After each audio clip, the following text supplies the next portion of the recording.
Mali, gloire, crise et espoir. Introduction. Le Mali, vaste pays enclavé au cœur de l'Afrique de l'Ouest, est bien plus qu'un simple territoire du Sahel. C'est une terre d'histoires anciennes, de civilisations brillantes, de résistance farouche et d'une culture riche et vibrante. Capitale, Bamako.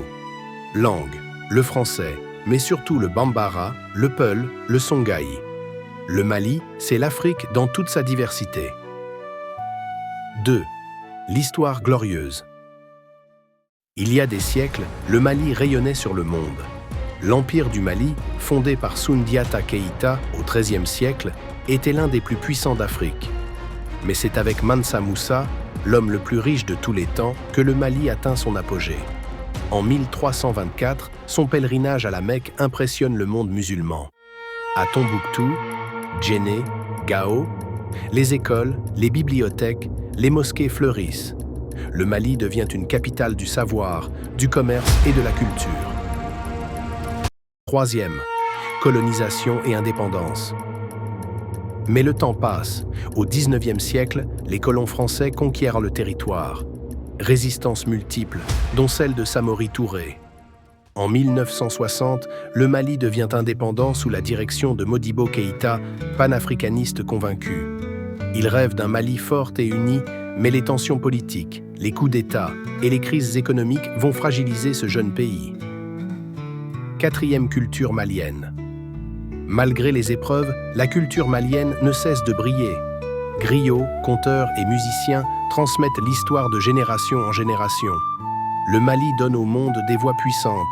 Salif Keïta, Oumou Sangaré, Ali Farka Touré, l'art du Bogolan, les danses traditionnelles, les cérémonies de mariage, les masques d'Ogon, tout rappelle un peuple profondément enraciné dans ses valeurs et son héritage.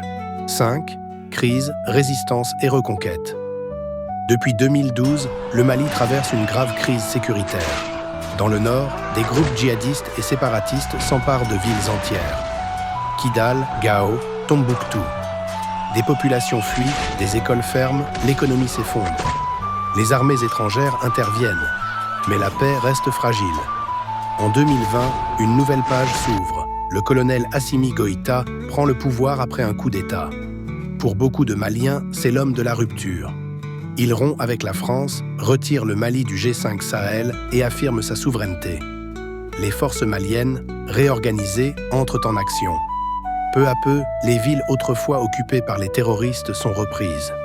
Kidal, symbole de la rébellion touareg, est reconquise par l'armée malienne. C'est un tournant historique. Le drapeau du Mali flotte à nouveau là où il avait disparu depuis plus de 10 ans. Assimi Goïta devient pour ses partisans un symbole de résistance et de dignité retrouvée. Son discours, sécurité, souveraineté, unité. 6. Espoir et avenir. Mais dans cette obscurité, une lumière persiste. La jeunesse malienne reste debout. Des initiatives locales émergent. Éducation, agriculture, numérique, artisanat. Des artistes engagés chantent l'unité et la paix. Des femmes se battent pour leurs droits. Le pays tente de reprendre son destin en main. Le rêve d'un Mali uni, fort et souverain renaît lentement. Pas à pas, le peuple écrit une nouvelle page. 7. Conclusion. Plus, appel à l'action. Le Mali est une terre d'empire, de lutte et d'espoir. Une mémoire ancienne qui traverse le désert. Un peuple fier qui ne baisse jamais les bras. Si tu veux soutenir cette histoire, abonne-toi, partage cette vidéo et n'oublie jamais, l'Afrique ne meurt jamais, elle renaît toujours. Merci, à très bientôt.